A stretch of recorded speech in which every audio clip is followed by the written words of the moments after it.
Love your God with all your mind, with all your heart, with all your soul. Look unto the Lord and trust Him. He is your Redeemer and Healer. Never be discouraged and never be disappointed in your life. Put your hope on God. Be strong in the Lord. Pray to God for every critical situation in your life. There is an answer in prayer. ప్రభు అయిన యేసుక్రీస్తు నామములో మీ అందరికీ శుభములు తెలియజేస్తున్నాం. ఈ సాయంకాల సమయంలో మరొకసారి మిమ్మల్ని అందరినీ ఈ విధంగా కలవటానికి దేవుడు చూపిన మహాకృపను బట్టి దేవునికి మహిమ, ఘనత, ప్రభావములు కలుగునుగాక. ప్రియమైన దేవుని సంగమా, ప్రతిరోజు మీకు ఇచ్చేటువంటి ప్రేయర్ ఈజ్ మై విక్టరీ అనేటువంటి ఆధ్యాత్మిక క్లుప్త సందేశములు మీరు ఆత్మీయంగా బలపడి దేవునిలో ఆశీర్వదించబడాలని వీటిని సిద్ధపరిచి మీకు అందిస్తున్నాం. కాబట్టి క్లుప్తంగా ఇచ్చేటువంటి సందేశాలను మీరు కొంత సమయము దేవునికి ఇచ్చి ప్రతిరోజు సాయంకాలం 7 గంటలకు అందించేటువంటి ఈ క్లుప్త సందేశాలు మీరు విని అనేకులకు మీరు తెలియపరచాలని మరొకసారి దేవుని సేవకురాలుగా నేను మీకు మనవి చేస్తున్నాను. మరి ఈరోజు మనం ధ్యానించబోయేటువంటి ధ్యానాంశంలోనికి మనం వెళదాం. ప్రతిరోజు ఒక వ్యక్తి జీవితాన్ని నేను మీకు జ్ఞాపకం చేస్తున్నాను. మరి బైబిల్ గ్రంథంలో చాలా మంది భక్తులు, వీరులు, ప్రార్థన వనితులు ఉన్నారు. అయితే నేను మీకు రాజుల గ్రంథాలలో నుంచి ప్రతిరోజు ఒక రాజును నేను మీకు జ్ఞాపకం చేస్తున్నాను. ఇప్పటికే మనము చాలా మందిని ధ్యానం చేసాం. మరి ఈరోజు ఒక రాజును నేను మీకు జ్ఞాపకం చేయాలని ఆశపడుతున్నాను. ప్రియమైన వారులారా, ప్రతి వ్యక్తి జీవితం వెనుక చాలా గొప్ప విషయాలు దాచబడి ఉంటాయి. మరి ఈరోజు మనం ధ్యానించేటువంటి రాజు హిజ్కియా అనేటువంటి గొప్ప రాజుని మనము ధ్యానించబోతున్నాం. హిజ్కియా అనేటువంటి రాజు ఎలాంటి వాడు, తను ఎలా పరిపాలన చేశాడు, తన జీవితము ప్రారంభ దశ, ముగింపు దశలో ఎలాంటి విజయాలను అతను సాధించాడు ప్రార్థన ద్వారా అని మనం తప్పనిసరిగా తెలుసుకోవాల్సిన వారమై ఉంటూ ఉన్నాం. కాబట్టి ఈరోజు మీరు కొంత సమయం నాతో పాటు బైబిల్ గ్రంథాన్ని తెరిచి మీరు నాతో కలిసి ధ్యానించాలని నేను మీకు మనవి చేస్తూ ఉన్నాను. రైట్. మరి ఈ సాయంకాల సమయంలో హిజ్కియా అనేటువంటి రాజు ఎలాంటి పరిపాలన చేశాడో అతని పరిపాలన విధానాన్ని మనము జ్ఞాపకం చేసుకుందాం. హిజ్కియా గురించి మనకు 2వ రాజుల గ్రంథంలో రాయబడి ఉంది. అలాగనే 2వ దినవృత్తాంతంలో కూడా మనకు రాయబడి ఉంది. మరి మొదటి రాజులు, 2వ రాజులు, మొదటి దినవృత్తాంతం, 2వ దినవృత్తాంతంలో ఇశ్రాయేలు రాజ్యాన్ని పరిపాలించినటువంటి, యూదా రాజ్యాన్ని పరిపాలించినటువంటి రాజుల యొక్క జీవితాలను ఈ గ్రంథాలలో లిఖించబడి ఉన్నాయి. వీటిని మనం ధ్యానించేటప్పుడు చాలా జాగ్రత్తగా మనము ధ్యానించాలి. ప్రార్థనాపూర్వకంగా మనము అనేక విషయాలు నేర్చుకోవాలి. కాబట్టి ఈ రోజు నేను మీకు ఇచ్చేటువంటి ఈ హిజ్కియా అనేటువంటి రాజు జీవితంలో చాలా ఆధ్యాత్మికమైన విషయాలు దాచబడి ఉన్నాయి. అయితే క్లుప్తంగా నేను ఈ హిజ్కియా అనేటువంటి రాజు జీవితంలో ప్రార్థన ద్వారా ఎలాంటి గొప్ప విజయాన్ని, ఎలాంటి గొప్ప పరిపాలన అతను చేశాడనేటువంటి విషయాలు తప్పనిసరిగా మనము నేర్చుకోవాల్సిన వారమే ఉంటూ ఉన్నాం. చాలాసార్లు మన జీవితంలో మనము కొన్ని సందర్భాల్లో ఓడిపోయిన పరిస్థితులు మన జీవితంలో ఎదురవుతాయి. నిరుత్సాహం మన జీవితంలో ఎదురవుతాయి. కష్ట సమయాలు మన జీవితంలో ఎదురవుతాయి. సమస్యలు మన జీవితంలోకి వచ్చి మనలను బలహీనపరుస్తూ ఉంటాయి. వ్యాధులు మన జీవితంలోకి వచ్చి మనలను కృంగదీస్తూ ఉంటాయి. అలాంటి సమయంలో ప్రార్థన ద్వారా ఎలాగున మనము విజయాన్ని, గొప్ప కార్యాలను, వ్యాధుల నుంచి స్వస్థతను మనం ఎలా పొందుకోవాలనేటువంటి విషయాలు ఈ గొప్ప ప్రార్థనలో ఉన్నాయనేటువంటి సత్యాన్ని ఈరోజు మనము నేర్చుకోబోయేటువంటి హిజ్కియా రాజు జీవితం ద్వారా మనము తెలుసుకోబోతూ ఉన్నాం. కాబట్టి చాలా జాగ్రత్తగా దేవుని వాక్యాన్ని నాతో పాటు మీరు కలిసి ధ్యానం చేయండి. ఇప్పుడు మనము 2వ రాజుల 18వ అధ్యాయం మొదటి నుంచి కొన్ని వచనాలు మనము ధ్యానం చేద్దాం. నాతో కలిసి మీరు ఈ వాక్య భాగాన్ని ధ్యానించండి. 2వ రాజుల 18వ అధ్యాయం 1 నుంచి కొన్ని వచనాలు అక్కడ రాయబడి ఉన్నాయి. నేను మీ కొరకు చదివి వినిపిస్తాను. ఆహాజు కుమారుడైన హిజ్కియా ఏలన ఆరంభించాడు. అతడు ఏలన ఆరంభించినప్పుడు 25 ఏండ్ల వాడే యెరూషలేమునందు 29 సంవత్సరములు ఏలెను. అతని తల్లి జకర్యా కుమార్తె, ఆమెకు అబి అని పేరు. తన పితరుడైన దావీదు చేసినట్లు అతడు యెహోవా దృష్టికి పూర్ణంగా నీతిని అనుసరించాను. 5వ వచనం చదువుతాను చూడండి. అతడు ఇశ్రాయేలు దేవుడైన యెహోవా యందు విశ్వాసం ఉంచిన వాడు. అతని తరువాత వచ్చినటువంటి యూదా రాజుల్లోను, అతని పూర్వీకులైన రాజుల్లోను అతనితో సమమైన వాడు ఒకడును లేడు. అతడు యెహోవాను హత్తుకొని ఆయనను వెంబడించుట్లో వెలుగు తీయక ఆయన మోషేకు ఆజ్ఞాపించిన ఆజ్ఞలన్నిటి చొప్పున నడిచెను. కావున యెహోవా అతనికి తోడుగా ఉండెను. తాను వెళ్ళిన చోటనెల్లా అతడు జయము పొందెను.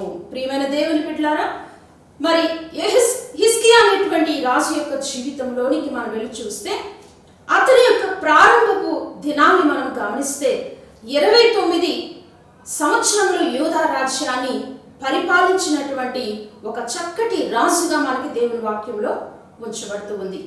అతడు 25వ సంవత్సరాల వయస్సునందే అతడు రాజ్యానికి రాజుగా అభిషేకించబడినట్లుగా మనం చూస్తూ ఉన్నాం. అయితే ఇతని యొక్క యవ్వన ప్రాయంలో ఉన్నటువంటి హిజ్కియా ఎలాంటి పరిపాలన చేశాడు, అతడు ఎలా జీవించాడని దేవుని వాక్యంలో మనం చూస్తే మరి 2వ దినవృత్తాంతులు 29వ అధ్యాయం 1 నుంచి 11 వచనాలు కూడా మీరు ధ్యానించండి, మీరు నోట్ చేసుకోండి. హిజ్కియా మొట్టమొదటిగా తనలో ఉన్నటువంటి మొదటి లక్షణాన్ని మనం చూస్తే దేవుని దృష్టికి అనుకూలంగా యథార్థంగా జీవించాడు. ఇది చాలా ప్రాముఖ్యమైనటువంటి లక్షణం.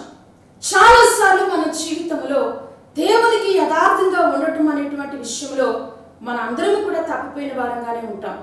చాలాసార్లు మనుషుల దగ్గర మనం యథార్థంగా ఉండడానికి ప్రయత్నిస్తాం, కానీ దేవుని దగ్గర మాత్రము మనము యథార్థంగా ఉండడానికి కొన్ని విషయాలు దాచిపెట్టేవారుగా మనం ఉంటాం. చాలాసార్లు మన వ్యక్తిగత విశ్వాస క్రైస్తవ జీవితంలో యథార్థత అనుకూలత అనేటువంటి విషయంలో చాలాసార్లు మనం ఫెయిల్ అయిన వారుగా ఉంటూ ఉన్నాం. అయితే ఈరోజు హిజ్కియా అనేటువంటి ఒక గొప్ప యవనస్తుడు ఆ యూదా రాజ్యాన్ని పరిపాలించడానికి దేవుడు ఎన్నుకున్నటువంటి ఈ యొక్క యవ్వన రాజు తన జీవితంలో మొట్టమొదటి లక్షణము దేవుని దృష్టిలో దేవునికి తను తాను యథార్థంగా జీవించట్లో, అనుకూలంగా జీవించట్లో, పూర్ణముగా నీతిని అనుసరించట్లో ఒక మంచి ఆధ్యాత్మికమైనటువంటి లక్షణాలను ఈ హిజ్కియా అనేటువంటి రాజు కలిగి ఉన్నట్లుగా మనము దేవుని వాక్యంలో చూస్తున్నాం. కాబట్టి మొట్టమొదటి లక్షణం ద్వారా మనం ఏమి నేర్చుకోవాలి? మన జీవితంలో దేవుని దృష్టిలో మనలను మనము దేవునికి యథార్థవంతులుగా నీతివంతులుగా మనం జీవించట్లో మనము తప్పనిసరిగా ఈ మొదటి లక్షణాన్ని మన జీవితంలో మనం అలవర్చుకోవడం నేర్చుకోవాలి. చాలాసార్లు దేవునికి మనం యథార్థంగా ఉంటే ఏమవుతుంది మన జీవితంలో? ఆయన మన పట్ల తన కృపను, తన యొక్క మరి ఆశీర్వాదాన్ని మన జీవితంలో ఆయన కుమ్మరిస్తారు. యథార్థత లేకపోతే దేవునికి నీకు మధ్య సంబంధము ఏమాత్రం కూడా అది నిలవలేనటువంటి పరిస్థితి. నువ్వు ఎప్పుడైతే యథార్థముగా నీతిగా జీవిస్తావో, అనుకూలంగా దేవునికి వాక్యానికి అనుకూలంగా మనం నడుస్తామో, దేవుడు మన ఆయన కనుదృష్టి చేత మనలను ఆయనకు మనకు ఎటువంటి సంబంధం ఉంటుందంటే మంచి ఆధ్యాత్మికమైనటువంటి సంబంధము ప్రభుకి నీకు మధ్య కలుగుతూ ఉంది. ఇక్కడ యూదా రాజ్యాన్ని అంతటిని పరిపాలించడానికి వచ్చినటువంటి యవనస్తుడైనటువంటి హిజ్కియా రాజు జీవితంలో దేవుని దృష్టిలో అనుకూలంగా యథార్థంగా జీవించుటలో మొట్టమొదటి ఆధ్యాత్మిక లక్షణాన్ని ఇతను కలిగి ఉన్నాడు. మరి ఏ విధంగా ఈ లక్షణాన్ని యథార్థంగా ఎందుకు ఇతను జీవించడానికి కారణం ఏమిటని చూస్తే అతని ముందు పరిపాలించినటువంటి దావీదు మహారాజు, సొలొమోను మహారాజు యొక్క జీవితాన్ని అతను జ్ఞాపకం చేసుకుంటున్నప్పుడు వారు దేవుని యొక్క మరి సన్నిధిలో దేవునికి యథార్థంగా వారు జీవించారు. అలాగనే మోషే ధర్మశాస్త్రాన్ని అనుసరించి నీతిని అనుసరించి జీవించి పరిపాలించినటువంటి గొప్ప రాజులు. కాబట్టి వారి యొక్క పరిపాలనను మరి జ్ఞాపకం చేసుకొని హిజ్కియా కూడా మరి నీతిని అనుసరిస్తూ మరి మోషే ధర్మశాస్త్రాన్ని న్యాయ విధులను అనుసరిస్తూ తన జీవితంలో ఈ పరిపాలన చేయడానికి మొట్టమొదటి ఆధ్యాత్మిక లక్షణంగా హిజ్కియా జీవితంలో నుంచి మనం చూడవచ్చు. కాబట్టి హిజ్కియా అనగానే తన యొక్క పరిపాలనను మనం జ్ఞాపకం చేసుకుంటున్నప్పుడు సామాన్యమైన వ్యక్తి ఏమీ కాదు. తన జీవితంలో దేవునికి ఒక మంచి ఆధ్యాత్మికమైనటువంటి మహారాజుగా పరిపాలించినటువంటి రాజే హిజ్కియా రాజు. ఇప్పుడు రెండవ ఆధ్యాత్మిక లక్షణాన్ని నేను మీకు జ్ఞాపకం చేస్తాను. చూడండి, దేవుని సన్నిధిలో అతడు ఎలాగున తన యొక్క రాజ్యంలో పరిపాలన చేసి ఉన్నాడో నేను మీ కొరకు 2వ దినవృత్తాంతములు 29వ అధ్యాయంలోనికి మనం వెళ్ళి కొన్ని విషయాలు నేను మీ కొరకు ధ్యానం చేస్తాను. ప్రియమైన వారులారా, రెండవ అతి ప్రాముఖ్యమైనటువంటి ఆధ్యాత్మిక లక్షణం ఏమిటో చూస్తే హిజ్కియా జీవితంలో మరి యెరూషలేములో ఉన్నటువంటి సొలొమోను నిర్మించినటువంటి ఆ దేవాలయము విషయంలో మరి తనకు ముందు పరిపాలించినటువంటి రాజులు ఆహాజు పరిపాలించినటువంటి దినములలో భయంకరమైనటువంటి జీవితాలు మరి ఎంతో విగ్రహారాధనతో వారు నింపి మరి దేవుని మందిరాన్ని ఎంతో అపవిత్రపరిచి నిషిద్ధ వస్తువులను తెచ్చి దూపములు వేసి దేవునికి ఆయాసకరంగా జీవించినటువంటి ఆ దినములలో హిజ్కియాకు దేవుడు అవకాశాన్ని ఇచ్చాడు, రాజుగా దేవుడు నియమించాడు. అప్పుడు హిజ్కియా చేసినటువంటి పనిని మనం చూస్తే దేవుని మందిరము పట్ల తాను గొప్ప శ్రద్ధ వహించినటువంటి వానిగా, నిషిద్ధ వస్తువులన్నింటినీ కూడా బయటకు తీసివేసిన వ్యక్తిగా, దేవుని యొక్క పరిశుద్ధ మందిరమును మరి శుభ్రపరిచినటువంటి వ్యక్తిగా, ధూపము వేసినటువంటి వ్యక్తిగా, దేవునికి మరి ఒక చక్కటి మరి మందిరము విషయంలో శ్రద్ధ వహించినటువంటి గొప్ప రాజుగా మనము దేవుని వాక్యంలో మనం చూసినాం. మందిరాన్ని ప్రతిష్ఠించినటువంటి వ్యక్తిగా మనము దేవుని వాక్యంలో చూసినాం. ప్రియమైన వారులారా, ఈ రెండవ అతి ప్రాముఖ్యమైన లక్షణం గురించి మనం ఆలోచన చేస్తే దేవుని మందిరము పట్ల మరి శ్రద్ధ అనేటువంటిది ఒక రాజుగా ఉన్నటువంటి హిజ్కియాకు కలగటము ఎంతో గొప్ప ఆశ్చర్యం కదా. మందిరం విషయంలో యాజకులు చూసుకునేటువంటి మందిరమును, లేకపోతే లేవీయులు సిద్ధపరిచేటువంటి ఆ యొక్క మందిరమును ఒక రాజైనటువంటి హిజ్కియా మందిరపు తలుపులను తెరవటం మనం చూసినాం. అంటే అంతవరకు దేవుని మందిరము పాడైపోయినటువంటి పరిస్థితిలో, అపవిత్రపరచబడిన పరిస్థితిలో, నిషిద్ధ వస్తువులతో నింపబడినటువంటి భయంకరమైన పరిస్థితిలో మందిరము ఉన్నట్లుగా దేవుని వాక్యంలో మనం చూస్తున్నాం.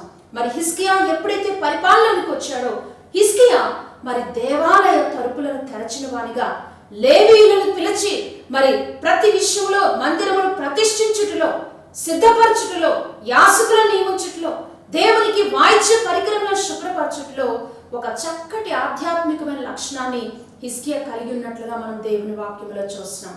ప్రియమైన వారు, ఈరోజు దేవుని మందిరము పట్ల మరి మనము ఎలాంటి శ్రద్ధ వహించేవారుగా ఉంటూ ఉన్నాము? హిజ్కియా నుంచి మనం కూడా తెలుసుకోవాలి. దేవుని మందిరము పట్ల తనకున్న శ్రద్ధ, ఒక రాజు ఉండి ఒక యాజకుని పాత్రను పోషిస్తున్నటువంటి హిజ్కియాను చూస్తే నిజంగానే మనకు ఆశ్చర్యం అనిపిస్తుంది కదా.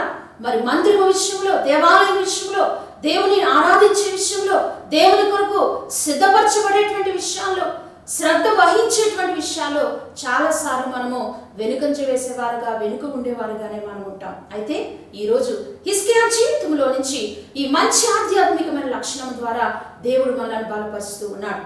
నిజమే కదా. ఆయన మందిరము పట్ల ఎంత గొప్ప అభిలాష కలిగినటువంటి హిజ్కియా జీవితము, ఇంత చక్కగా యథార్థవంతుడిగా, అనుకూలంగా జీవించినటువంటి హిజ్కియా జీవిత పరిపాలనలో కొన్ని అమూల్యమైనటువంటి విషయాలు, సంఘటనలు ఈరోజు మనము క్లుప్తంగా నేను మీకు అందించబోతూ ఉన్నాను. రైట్.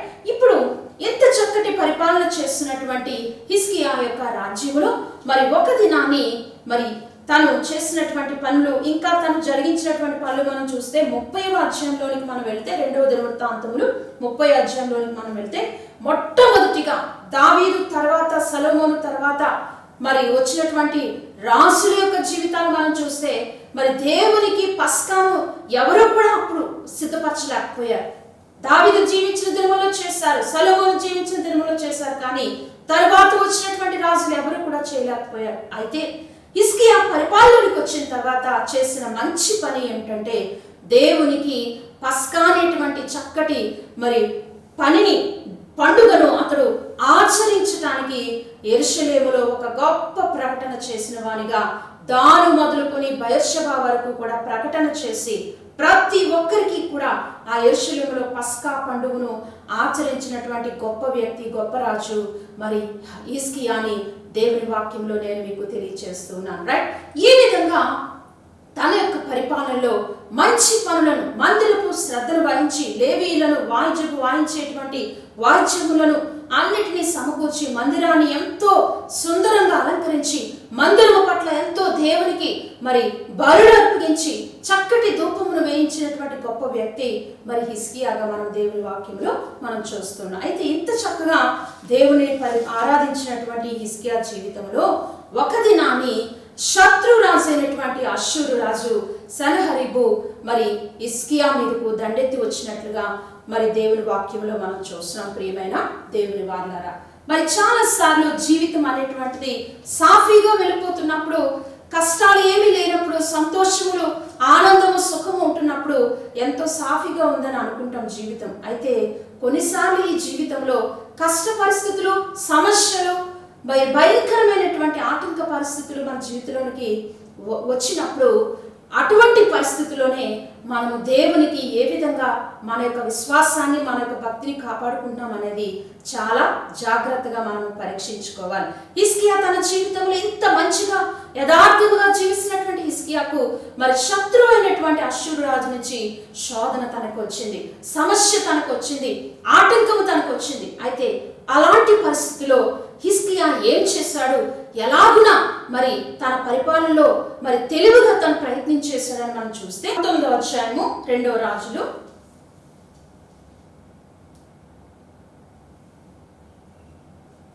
15వ వచనాన్ని మీకు జ్ఞాపకం చేస్తాను చూడండి. అష్షూరు రాజు మరి హిజ్కియా మీదకు దండెత్తి వచ్చినప్పుడు మరి యెహోవా సన్నిధిని మరి హిజ్కియా ఇట్లని ప్రార్థన చేశాడు. 15వ వచనం, యెహోవా, కెరూబుల మధ్య నివసించి ఇశ్రాయేలు దేవా, భూమి ఆకాశములను కలుగు చేసిన అద్వితీయ దేవా, నీవు లోకమందున సకల రాజ్యములకు దేవుడివై ఉన్నావు. యెహోవా చెవియొగ్గి ఆలకించుము, యెహోవా కన్నులు తెరిచి దృష్టించుము.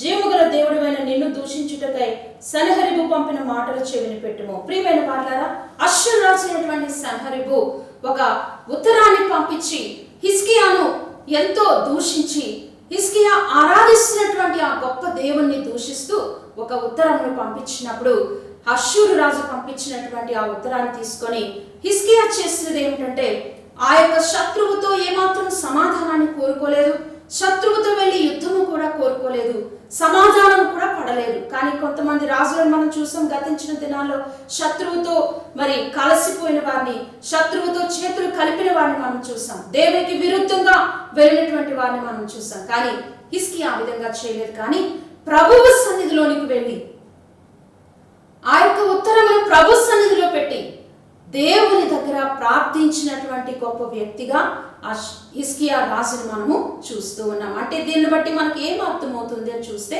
హిజ్కియా సమస్యలు వచ్చినప్పుడు మరి ఆ సమస్యను ఎదుర్కొనేటువంటి ఆ యొక్క విధానాన్ని మనం చూస్తే దేవుని సన్నిధిలోనికి వెళ్ళి ఆయనను ఆశ్రయించేటువంటి గొప్ప వ్యక్తిగా హిజ్కియాను మనం చూస్తున్నాం.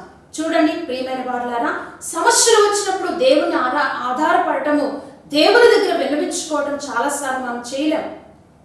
మన యొక్క విశ్వాస జీవితంలో మన యొక్క పరిస్థితులను మనం చూసినప్పుడు కష్టములు సమస్యలు లాగానే మనము దేవుని విడిచిపెడతాము, సమస్యల్లో మనము కృంగిపోతాము, సమస్యలు మనము వెనుకకు పారిపోతాం. మన జీవితంలో దేవుణ్ణి విడిచిపెట్టే వారిగా ఉంటాం. కానీ హిజ్కియా రాజు యొక్క జీవితంలో మరి గొప్ప లక్షణం ఏమిటంటే అష్షూరు అనేటువంటి ఆ సన్హెరీబు రాజు వచ్చినప్పుడు మరి హిజ్కియా దేవుని సన్నిధిలోనికి వెళ్ళి ప్రార్థించి ప్రభువుని మీద ఆధారపడి సమాధానం కొరకే ప్రార్థించినటువంటి వ్యక్తిగా మనం చూస్తూ ఉన్నాం. తను చేసినటువంటి ప్రార్థన ద్వారా అష్షూరు రాజుకి ఏవైతే మనం చూడొచ్చు. ప్రియమైన దేవుని బిడ్డలారా, సన్హెరీబు విషయమందు నీవు నా ఎదుట చేసిన ప్రార్థన నేను అంగీకరించి ఉన్నానని ఆమోసు కుమారుని యెషయా ద్వారా దేవుడు హిజ్కియాకు సమాధానాన్ని అక్కడ పంపించినట్లుగా కూడా మనం చూస్తూ ఉన్నాం. చూసారా, దేవుని ఆశ్రయించినటువంటి వారికి ఏ మేలు కూడా కొదువై ఉండదు. ఆయన ఆశ్రయించినటువంటి హిజ్కియాకు తెలుసు దేవుని శక్తి ఏమిటో,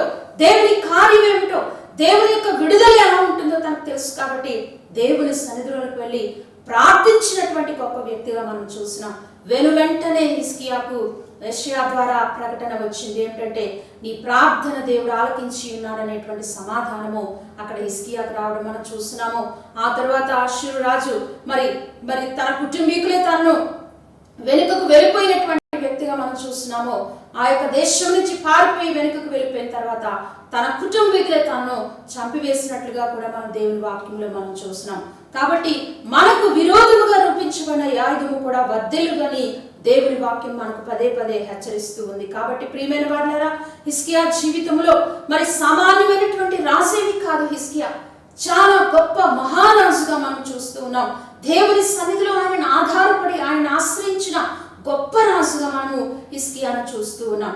అయితే మరి చివరిగా నేను మీకు ఒక విషయాన్ని జ్ఞాపకం చేస్తాను. 20వ అధ్యాయము 1, 2, 3 వచనాలు మీరు జ్ఞాపకం చేసుకుంటే మరి 2వ రాజుల 20వ అధ్యాయంలోనికి మనం వెళదాం. మరి ఇలాగున శత్రురాజు ఇలాగున జయించబడిన తర్వాత హిజ్కియా ఎంతో చక్కగా పరిపాలన చేసినటువంటి దినములలో ఒక దినాన్ని హిజ్కియాకు మరి భయంకరమైనటువంటి మరణకరమైన రోగము వచ్చినట్లుగా దేవుని వాక్యంలో మనం చూస్తున్నాం. 2వ రాజులు 20వ వచనాన్ని మీకు చదివిస్తాను. 20వ అధ్యాయము 1వ వచనాన్ని చదివిపిస్తాను చూడండి. ఆ దినములలో హిజ్కియాకు మరణకరమైన రోగము కలుగగా ఆమోసు కుమారుడును ప్రవక్త అయిన యెషయా అతని యొద్దకు వచ్చి, నీవు మరణమగుచున్నావు బ్రతుకవు కనుక నీవు నీ ఇల్లు చక్కబెట్టుకొనమని యెహోవా సెలవిచ్చున్నాడని చెప్పగా. ప్రియమైనటువంటి దేవుని బిడ్డలారా, చూడండి, హిజ్కియా ఇంత అనుకూలంగా యథార్థంగా భక్తిపూర్వకంగా నడిచి ప్రభు మీద ఎంత చక్కగా ఆధారపడినటువంటి హిజ్కియాకు వచ్చినటువంటిది మరి ఏమిటో మనం చూస్తే తన జీవితంలో మరణకరమైన రోగము తన యొక్క జీవితంలో ప్రవేశించినట్లుగా మనం చూస్తూ ఉన్నాం. తన దేహంలో ప్రవేశించినట్లుగా మనం చూస్తున్నాం. ప్రియమైన వారిలా దీనిని బట్టి మనకి ఏం అర్థమవుతూ ఉంది? చాలా సార్లు మన జీవితంలోనికి వచ్చినటువంటి పరిస్థితులు మరి చివరకు మరణము సంభవించేటువంటి పరిస్థితులలోనికి మనం వెళ్ళిపోయినప్పుడు అప్పుడు మన యొక్క విశ్వాస జీవితంలో మనము దేవుని మీద మనకు ఉన్నటువంటి నమ్మకాన్ని మనం పోగొట్టుకుంటాము. దేవుని మీద నీకున్నటువంటి ప్రేమను విడిచిపెట్టేస్తావు. దేవుని ఆరాధించడం కూడా మనము మానివేసేటువంటి పరిస్థితులు ఎన్నో మన జీవితంలో మనకు కలిగాయి. బ్రతుకు మీద విసుగు పుట్టినటువంటి వారంగా, ప్రభువుని విడిచిపెట్టే వారంగా మన జీవితంలో ఉంటాం. చూడండి, హిజ్కియాకు మరణకరమైన రోగము, ఇంక నువ్వు బ్రతుకవు, మరణిస్తావని ప్రవక్త ద్వారా దేవుడు ఒక మాటను సెలవిచ్చి ప్రకటన చేసినప్పుడు హిజ్కియా ఏమైపోవాలి, ఎలాగో తను స్పందించాలి? ఒక్కసారి మిమ్మల్ని మీరు ప్రశ్న వేసుకోండి. హిజ్కియా అనుకోవచ్చు, ప్రభువా నేను ఇంత యథార్థంగా జీవించినప్పుడు నువ్వు నాకు ఇచ్చినటువంటి ప్రతిఫలం మీద మరణకరమైన రోగం నాకు పంపిస్తావని హిజ్కియా ఒకవేళ మరి దేవుని మీద నిందించాడా? దేవుని విడిచి వెళ్ళిపోయాడా? రాజ్యంలో విడిచిపెట్టి వెళ్ళిపోయాడా? లేదు. ప్రియమైన వారలారా, హిజ్కియా ఏం చేశాడు, ఎలాగో తన స్పందన ఉందో మనం చూస్తే 20వ అధ్యాయంలో చాలా చక్కటి ఆధ్యాత్మిక విషయాలు మనకి రాయబడి ఉన్నాయి. చూడండి, నేను మీకు చదివిపిస్తాను. 20వ అధ్యాయము 3వ వచనం నుంచి చూడండి.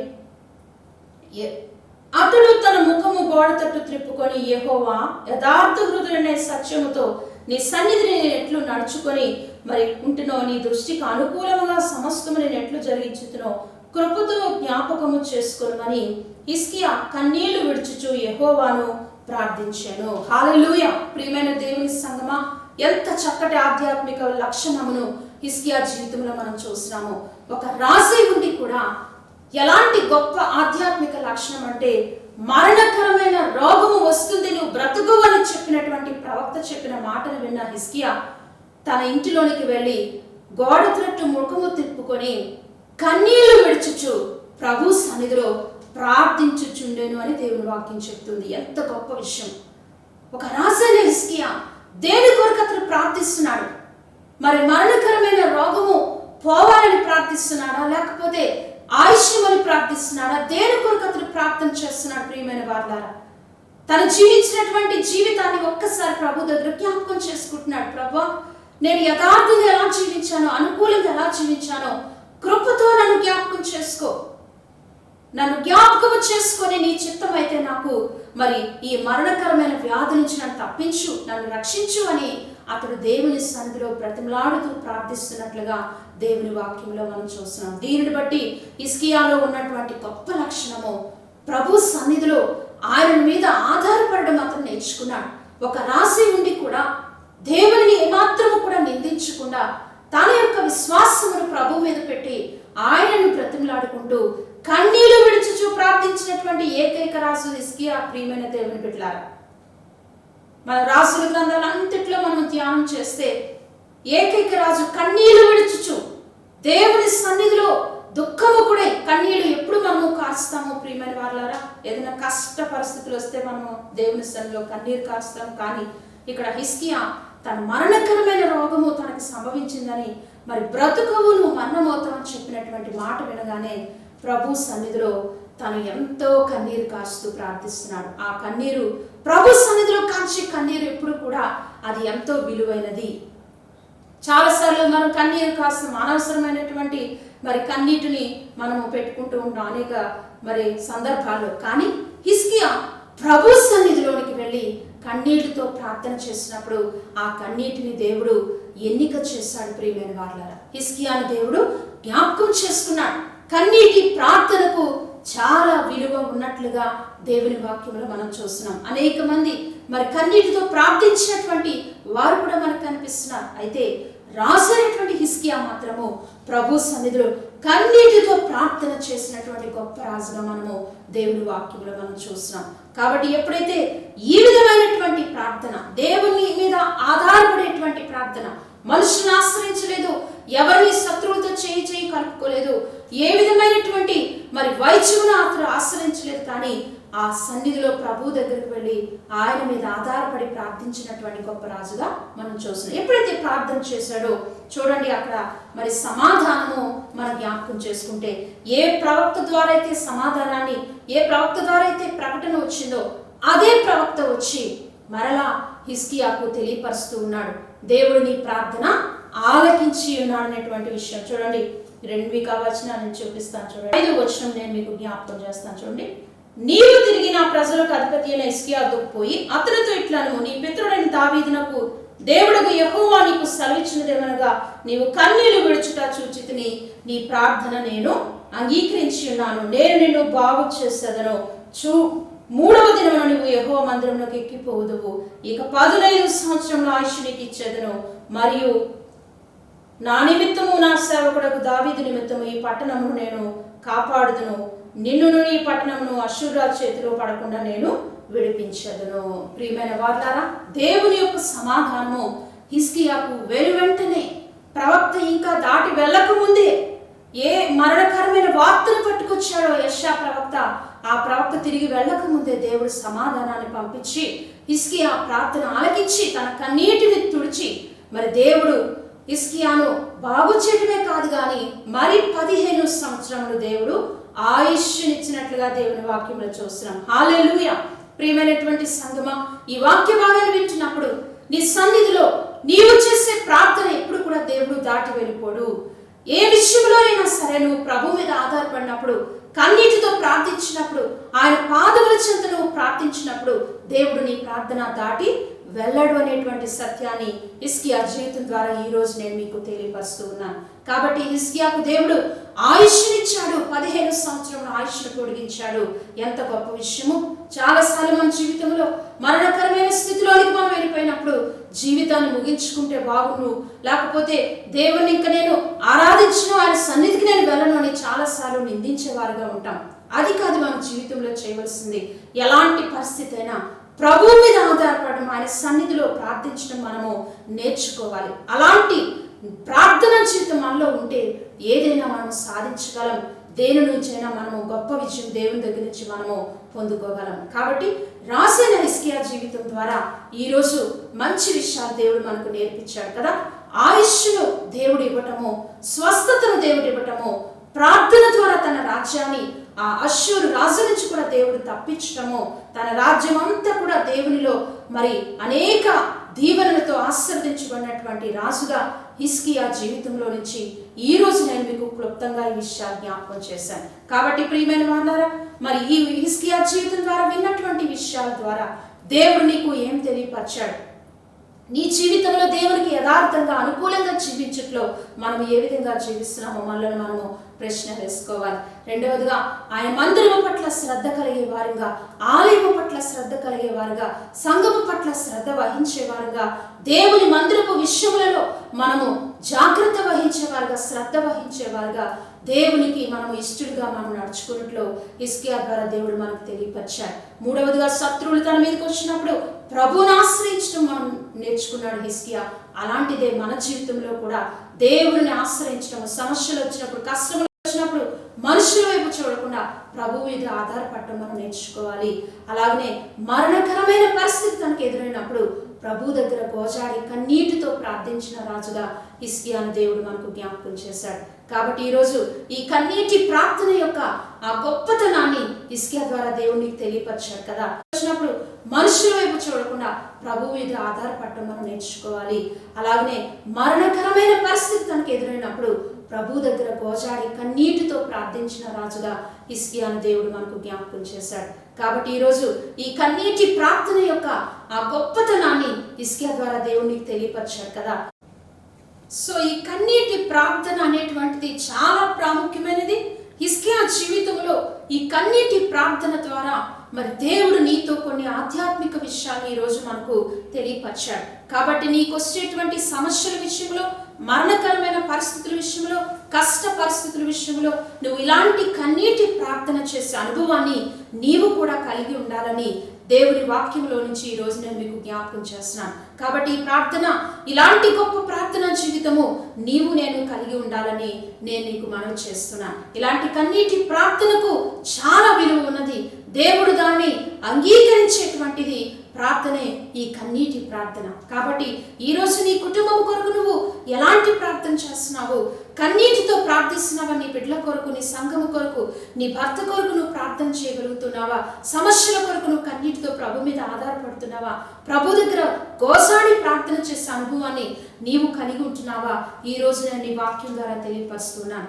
కాబట్టి ప్రియమైన వారులారా, హిజ్కియా జీవితం ద్వారా దేవుడు నేర్పించినటువంటి ఈ గొప్ప విషయాలు మన జీవితంలో కూడా మనం కలిగి ఉండి, ఆధ్యాత్మికంగా దేవునితో సంబంధాన్ని కలిగి ఉండి, ప్రార్థన ద్వారా విజయాన్ని సాధించేటువంటి బిడ్డలుగా మనము కూడా ముందుకు వెళ్ళాలని నేను నీకు మనవి చేస్తూ ఉన్నాను. కాబట్టి హిజ్కియా తన పరిపాలన అంతటినీ కూడా మనం చూస్తే 29 సంవత్సరంలో యూదా రాజ్యాన్ని పరిపాలించిన గొప్ప రాజుగా, ఆ తర్వాత 15 సంవత్సరంలో ఆయుష్ ఇవ్వబడిన తర్వాత దేవునికి మహిమకరంగా జీవించినటువంటి గొప్ప రాజుగా హిజ్కియాను మనము చూస్తూ ఉన్నాం. కాబట్టి ఈరోజు మీరు ఏ స్థలంలో ఉన్నా దేవుని సన్నిధిలో ఒక మంచి నిర్ణయం తీసుకోండి. నీ కుటుంబం కొరకు నువ్వు ప్రార్థన చేసి కన్నీటితో ప్రభు సన్నిధిలో నువ్వు గోజాడి ఆయన అడిగితే, ఆయన ఆశ్రయిస్తే తప్పనిసరిగా దేవుడు నీకు విజయాన్ని ఆయన అనుగ్రహిస్తాడు.